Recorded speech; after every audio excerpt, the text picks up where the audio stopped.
Hello students, we are considering MCQ based on case scenario. This case scenario is based on merger and acquisition with discounted cash flow method. So let us see data given in this scenario. So we are given Rolly Limited wants to acquire Poly Limited and the following is the balance sheet of Poly Limited for the current year ending on 31st March.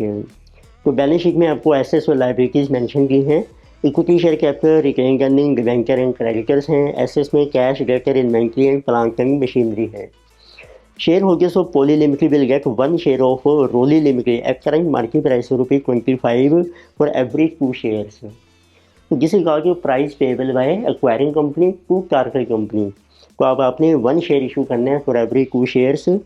External liabilities are expected to be settled at a discount of 1,20,000. Sundry debtors and inventories are expected to realize ₹2 lakhs. तो ये assets और liabilities की settlement है। तो further आपको mention किया है Poly limited will run as an independent unit. Cash flow after taxes are expected to be ₹4 lakh per annum for next 4 years. तो ये कॉन्स्टेंट रहेंगे एवरी ईयर। डिस्पोजल वैल्यू का plant after 6 year will be ₹1,50,000। Poly limited requires a return of 40%। फिर आपको different MCQ mention किए हैं, तो ये सारा डाटा है। So first of all we have to calculate the bargain price payable by Roli limited for acquisition of poli limited. तो start करते हैं, डाटा आपको दिया ही है, तो 1 बाय 1 MCQ। तो MCQ नंबर 1 इज तो this is our bargain price which is payable. ये होता है कि जो एक्वायरिंग फर्म है वो कितना प्राइस पे कर रहे हैं to share holders of target company. तो दिस इज कॉल्ड कंसीडरेशन।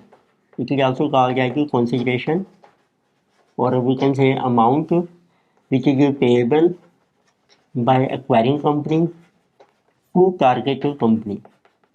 इसमें टारगेट कंपनी है पोली लिमिटेड, एक्वायरिंग कंपनी है रोली लिमिटेड। तो इस केस में आपको मेंशन किया है कि अब आपने 1 शेयर इशू करने हैं फॉर एवरी 2 शेयर्स। तो बैलेंस शीट में चेक कीजिए पोली लिमिटेड में कितने शेयर हैं आपके। 10 लाख का कैपिटल है, डिवाइडेड बाय 10 1 लाख शेयर्स हैं आपके। तो that will be equal to number of shares जो आपने इशू करने हैं, number of shares to be issue and what is issue price. तो ये आपका बार्गेन प्राइस बन जाएगा। तो नंबर ऑफ शेयर्स हैं आपके 1/2 इंटू 1 लाख और प्राइस है आपका ₹25 पर शेयर। तो इट मीन्स बार्गेन प्राइस है आपका ₹12,50,000। तो then you can see which option is correct. Answer is option number B. Next we have second MCQ। So we have to determine maximum price payable by Rolly Limited to shareholders of Poly Limited for its acquisition। अब आपने determine करना है maximum price कितना है। तो ये अभी था आपका बार्गेन प्राइस है। तो let us see what is the maximum price payable for acquisition of a target company. Maximum price होता है कि आपको कितना कैश रिलाई होगा थ्रू एक्विजिशन। तो उसमें हम कंसीडर करते हैं present value of future cash flows plus presently जो आपको एसेट्स रिलाई हो रही हैं, एसेट्स रिलाई और माइनस जो आपने लाइबिलिटीज़ को पे करना है, माइनस लाइबिलिटीज पेड। तो पहले डिटरमिन करते हैं what is present value of future cash flows.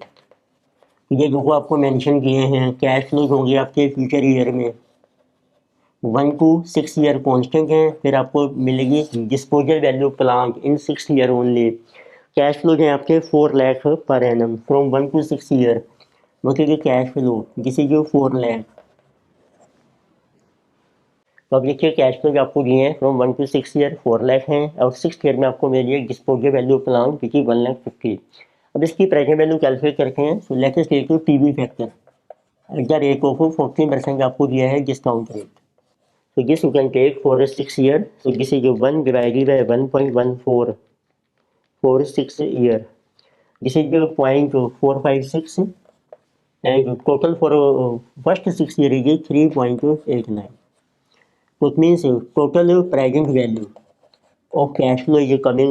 This is 4 lakh into 3.89 plus 1,50,000 into 0.456. So this is coming 16,24,400। तो अमाउंट आपका चल रहा है रुपीज़ में। Now we can calculate maximum price payable.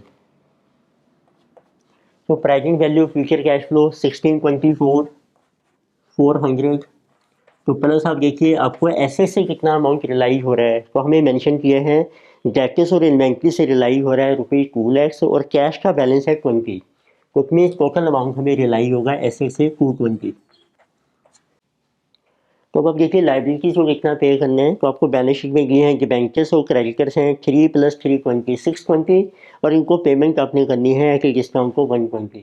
तो इट मीन्स हम इनको पेमेंट करेंगे 5 lakh. 620 - 120, so this is due 5 lakh, and this will be our maximum price payable. So let us see how much it is. 1624,400 plus 2,20,000 minus 5 lakh. So this will be our 13,44,400. This is maximum price which we are ready to pay. So let us see which option is correct. In this case answer is option number C.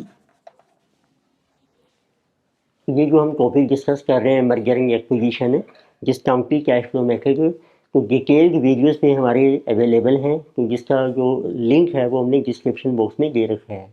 तो जो student detail में पढ़ना चाहते हैं they can see our videos.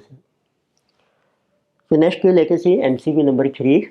So in this we have to determine what is cost of merger and acquisition of Poly Limited to Rolly Limited. अब अपने cost calculate करनी है, कॉस्ट ऑफ मर्जर।